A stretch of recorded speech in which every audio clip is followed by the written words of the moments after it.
This election, to the best of our knowledge and understanding, is over. We have had a wonderful time. We have gone through the whole process, and in this election, like in all other elections, the outcome of the election is declared by the returning officer. It is not declared by the commission.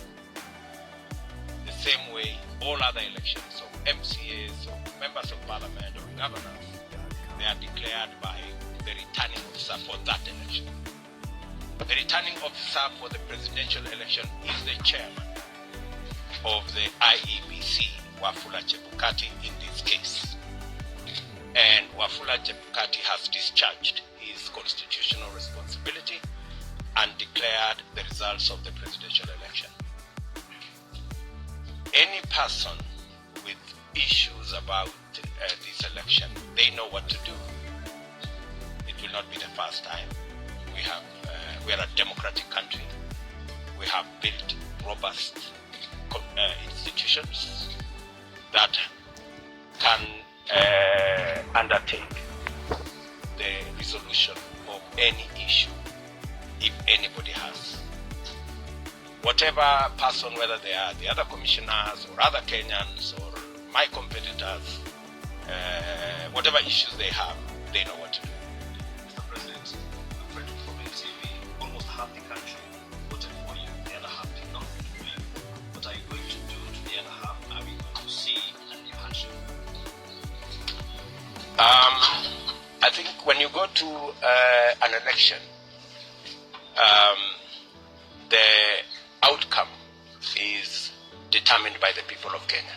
In this case, the people of Kenya have voted for me as the 5th President of the Republic of Kenya, an honor I don't take for granted.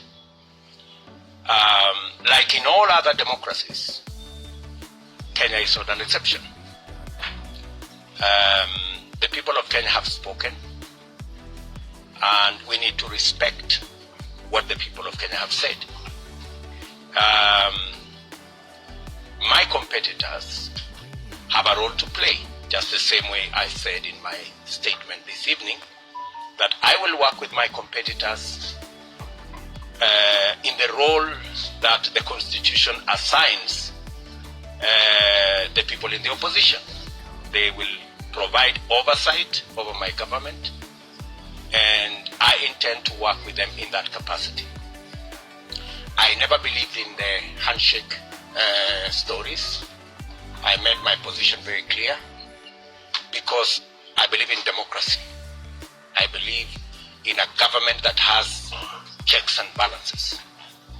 When you have a government that does not have the opposition, you run the very high risk of having a government that is not accountable.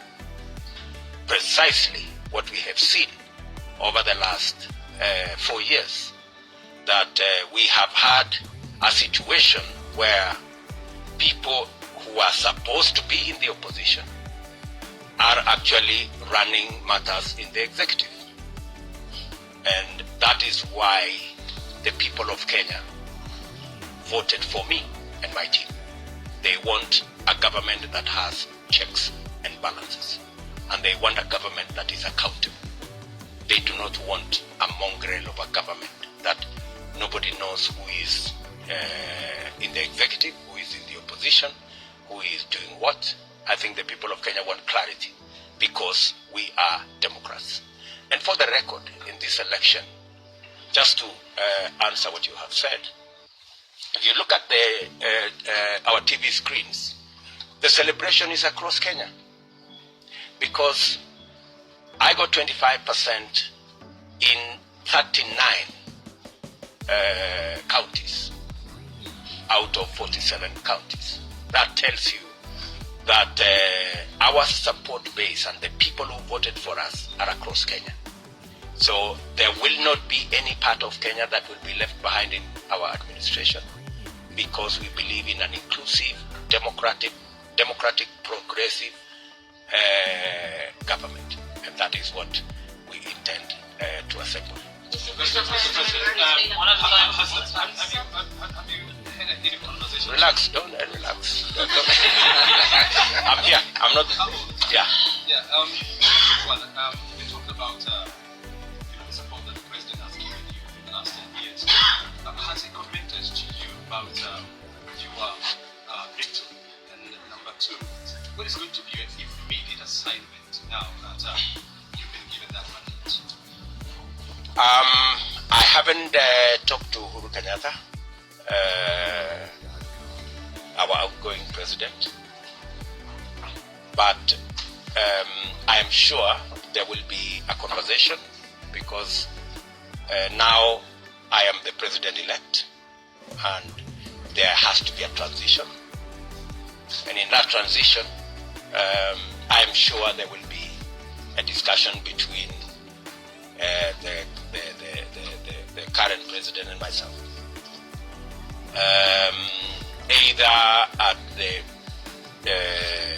transition committee situation, or I am sure that at some point this evening, maybe tomorrow,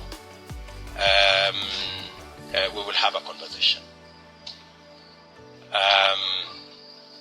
Again, as a Democrat, maybe I should disclose that this morning I called my competitor, the Honorable RAILA Odinga, and I had a discussion with him. And we agreed that whatever the outcome of this election, we should have a conversation. He had offered in his statement, his closing statement in Kasarani, that he would be available for a handshake, you remember? And I said that I'd be available for us to have a cup of tea because there are areas we can agree on moving the country forward in the context of those of us who will be running the executive.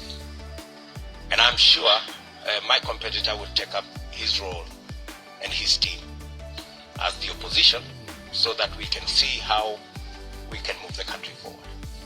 Let me listen to the lady. The lady first. Yes, Leila. At the moment, we see celebrations, but we are also aware that in certain areas there are protests against your declaration of being the president-elect at this particular moment. How do you speak to the entire country in your vision of uniting the people who have a past of being disenfranchised?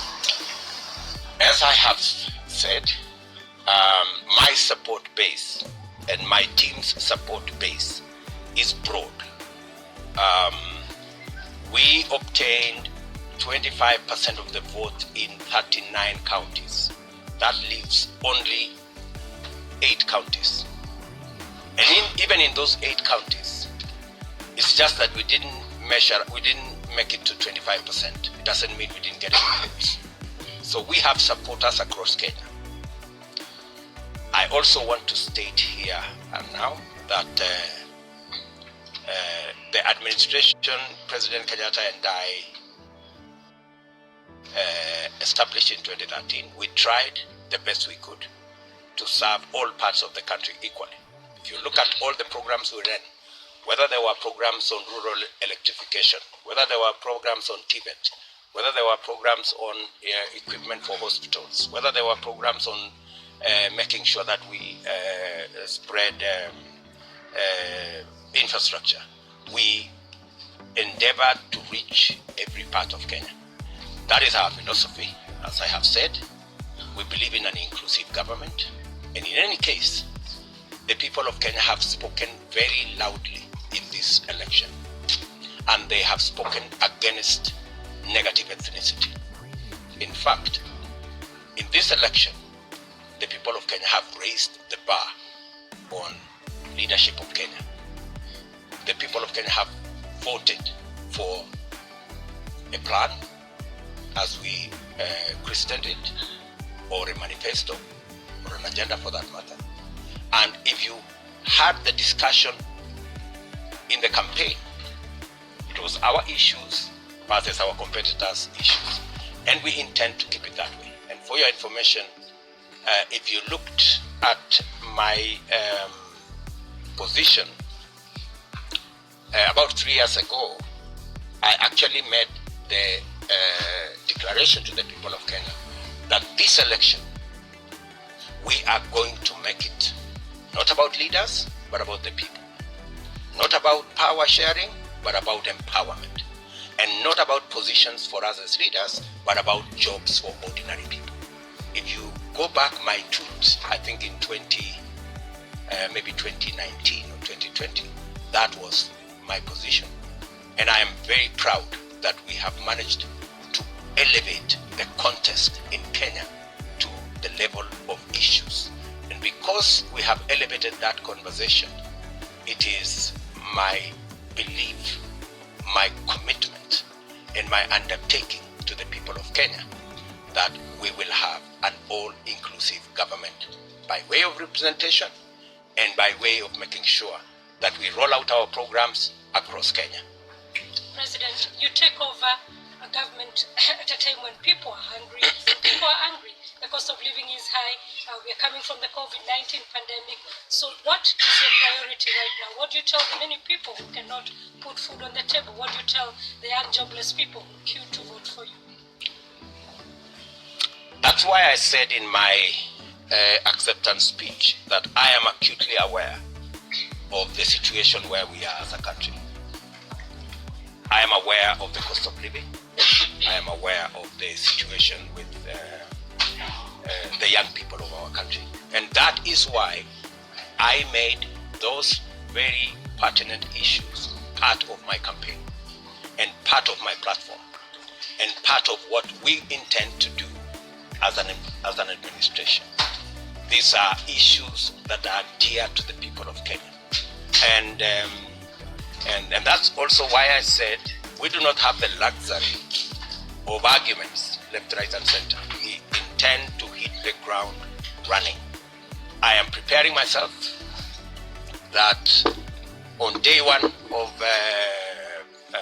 swearing in as president, when I have the legal power to do things, I have lined up a couple of executive orders on what I intend to do to get the country moving and to get the situation in the country under control.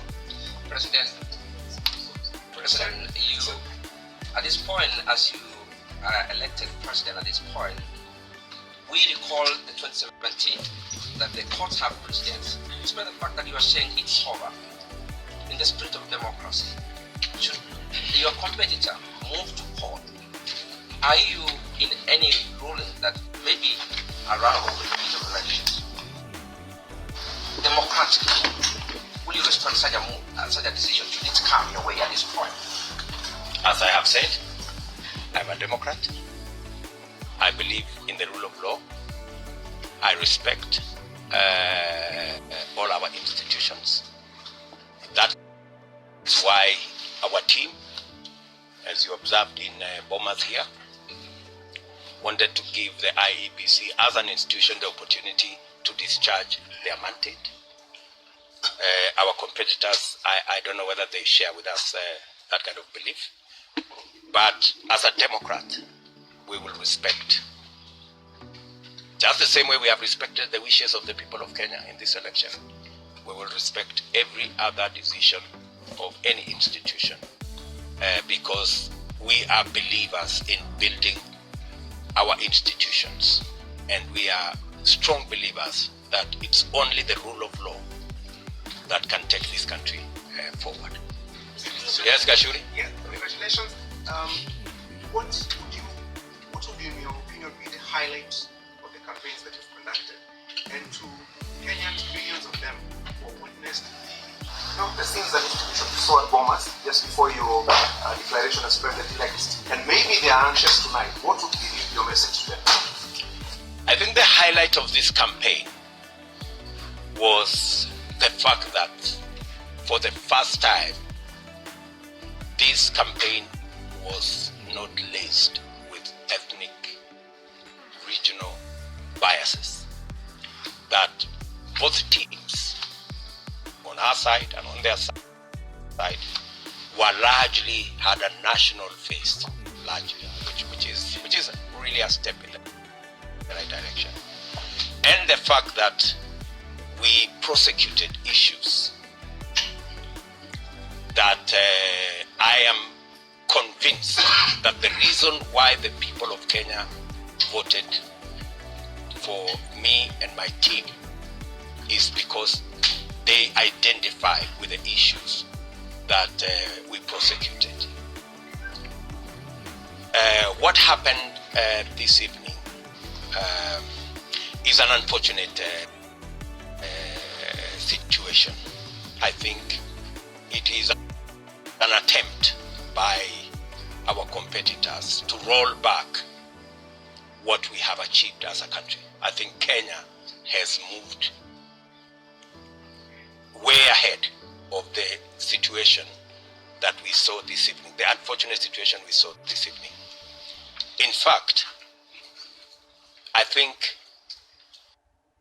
every Kenyan, irrespective of what side they support, agree that the conduct of the IEBC in this election was phenomenal. I think, as I said, the posting of the results from 34A, the presidential results, from every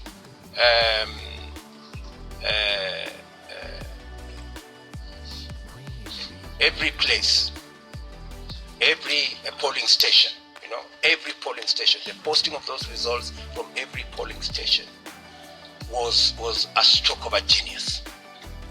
Because I think within six hours of the counting of the votes, I think almost 80% of the results were available on that portal. And I am yet to come across anybody who says that what they saw in the portal is not what was declared at the polling station. There is not yet a single person who has said, I was in this polling station, what was... So I think the fact that the portal was available for every Kenyan to tally the results, first to check the veracity of the results. If you voted in polling station X, you would go to the portal and that polling station X would show you whether those were the results that are declared or not. And secondly, the fact that the IEBC has taken time. We voted on Tuesday. Today is Monday. They took time to accommodate as many people as possible, whatever issues they may have had. I think the IEBC has really bent over backwards to accommodate everybody. And unfortunately, I think there were people who did not want these results to be declared because, surely, even as we came to Bomas, it is only somebody from the moon who did not know the results. Let's be honest with one another. All of us here, with a simple calculator, just with plus and minus, you tally the results. You didn't need a complicated, you didn't need algorithm, you didn't need square root or all those other complicated things. You just needed a simple calculator and you could add, and the elections were, I think, every institution or every organization that bothered to tally the results came to the same conclusion. Whether it is Reuters, whether it is Al Jazeera, whether it is NTV, whether it is Citizen TV, and all these other people, everybody arrived at the same result. So I don't really know what the argument is all about. When we came to Bomas, I think everybody knew the results. So we just came to fulfill a constitutional mandate that it has to be declared by the chairman of IEBC. Otherwise, in terms of results, surely good people. All of us knew what the results were. President-elect. Yes. May I ask a question? And then we'll come back to this lady. Yes. I have two quick questions. Yes. The first question is this. intend to keep your promises of the campaign trail? All of them. You intend to do that? And the second question is, from where you sit right now, is this your indication that everything is possible? Well, if I didn't believe in what I went out to canvass with the people of Kenya, I wouldn't have gone out there.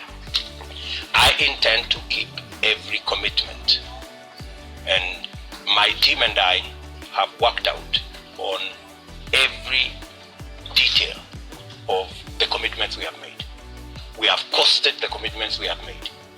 We have arranged them in terms of what is urgent, what is medium term, what is long term. We know what to do in the first 100 days. We know what to do in the first 3 months. We know what to do continuously until I think we have a program up to the second year. So we intend to keep all our promises. As I speak to you this evening, we have indicated that it is not the deep state and the system and all these other stories.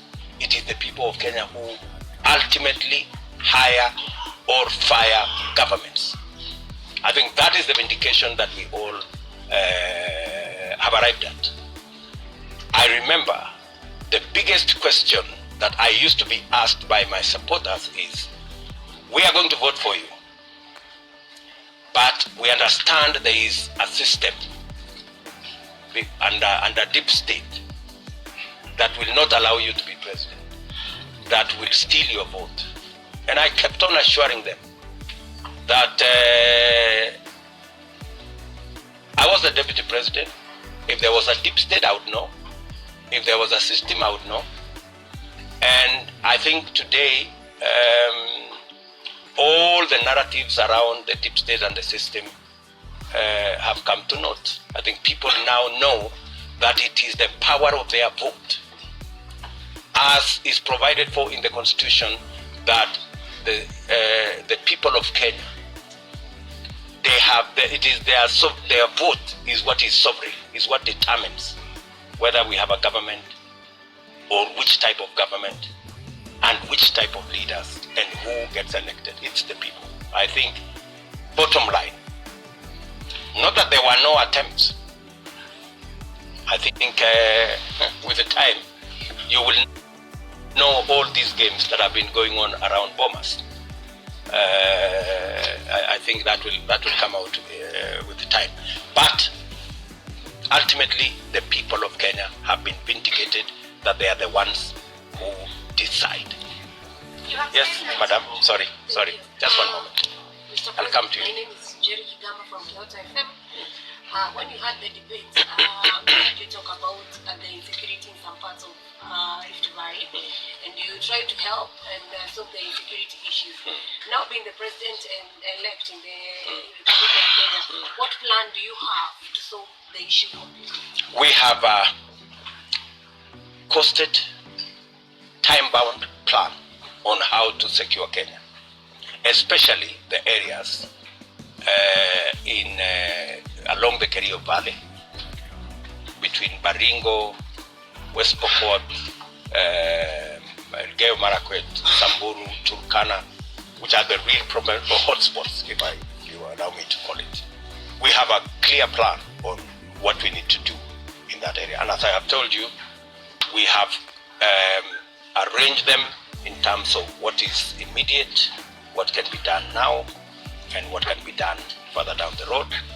And we will shortly be letting the country know the steps we are going to do to keep our commitment to the people of Kenya, and of course secure the lives and property of Kenyans. That lady has been just one. Sorry. You have said that the conduct of the Electoral Commission was phenomenal.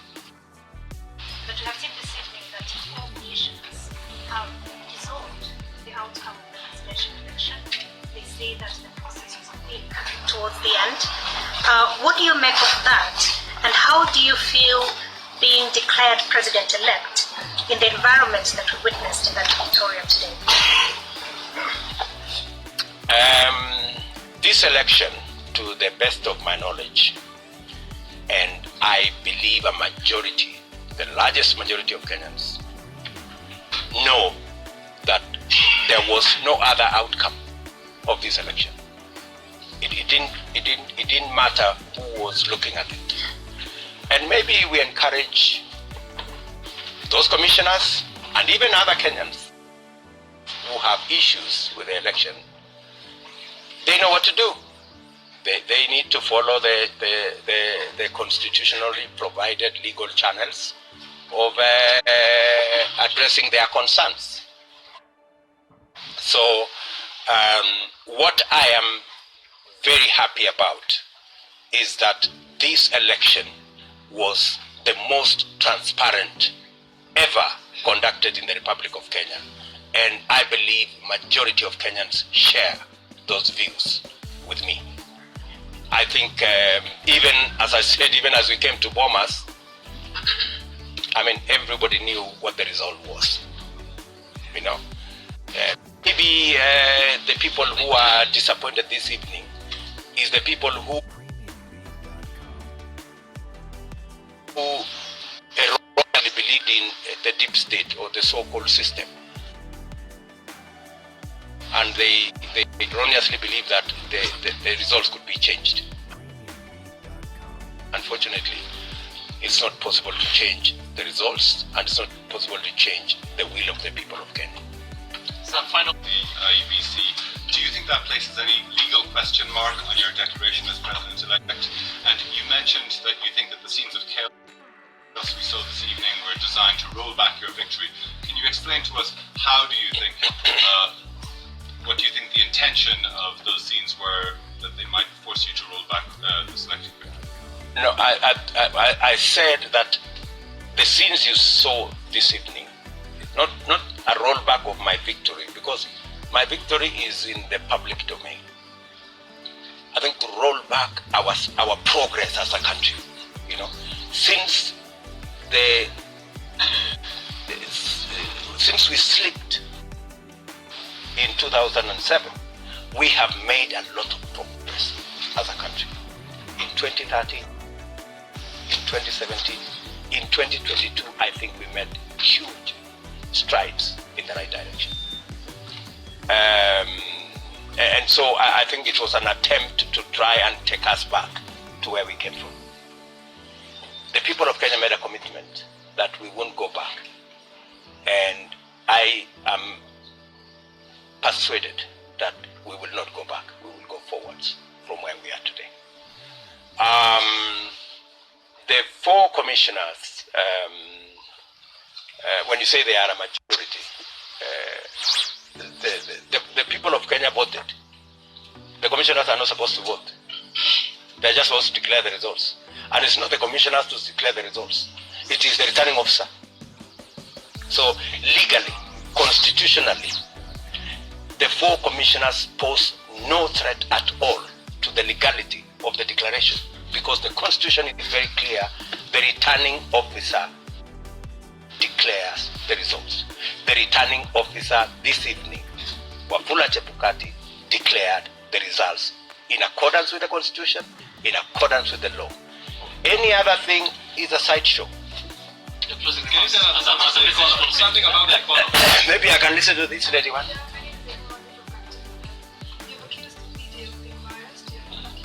Let us not go there. Yeah, what I wanted to ask. Yeah. The fear by the news and the speech that you will be vindictive. Some have said they will flee this nation. They will become the president of this nation. What assurance do we have that you will not be?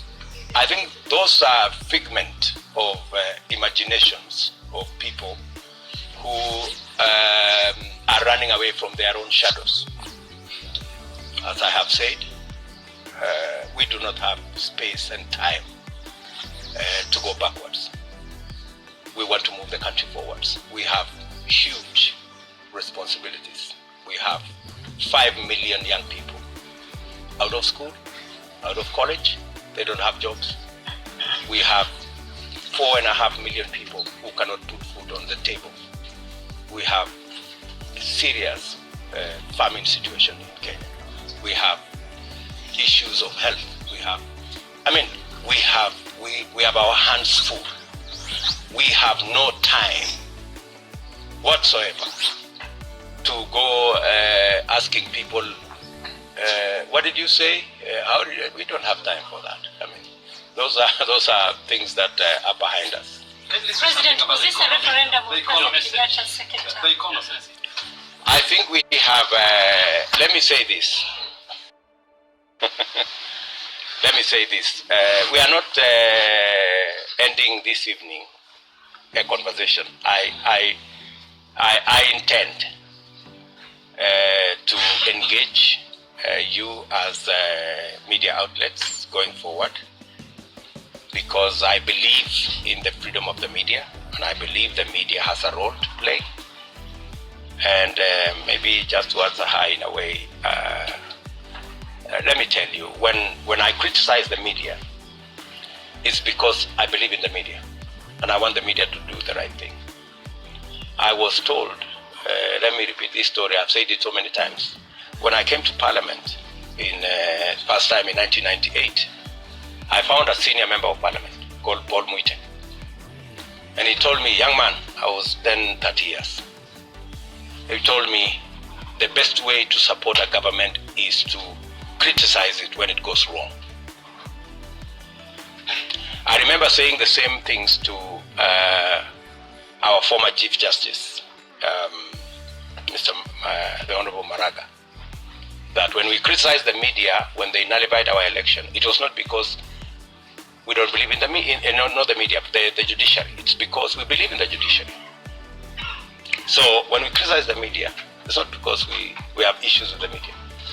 We do not want the media to be biased.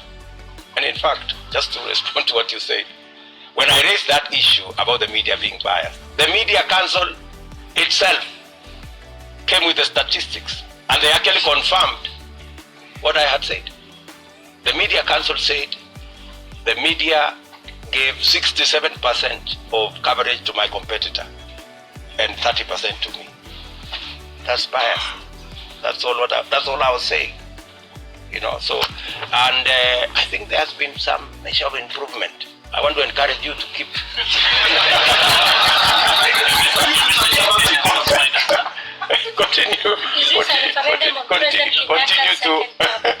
continue to be even. You know, we want you to criticize us when we go wrong, criticize our competitors when they go wrong, balance your coverage, and let's have a free and fair media. My message to the great people of Kenya this evening is that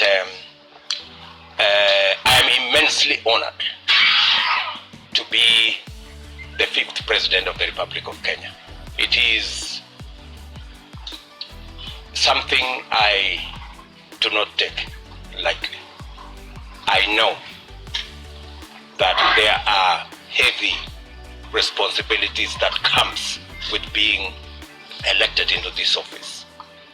My promise to them, and they know me, I work hard, very hard. I will work very hard not to let them down. The trust they have bestowed on me and my team, we will go out of our way. We will spare no effort. We will work around the clock to make sure that we deliver on our commitments and we move our country to the next level. And I want to tell each and every one of them, we will serve them equally, irrespective of who voted for us or who did not vote for us. This is going to be their government, it's going to be the government of Kenya, and it's going to serve all Kenyans equally. Thank you. Say something about that. Thank you very much, good people. Asanteni sana.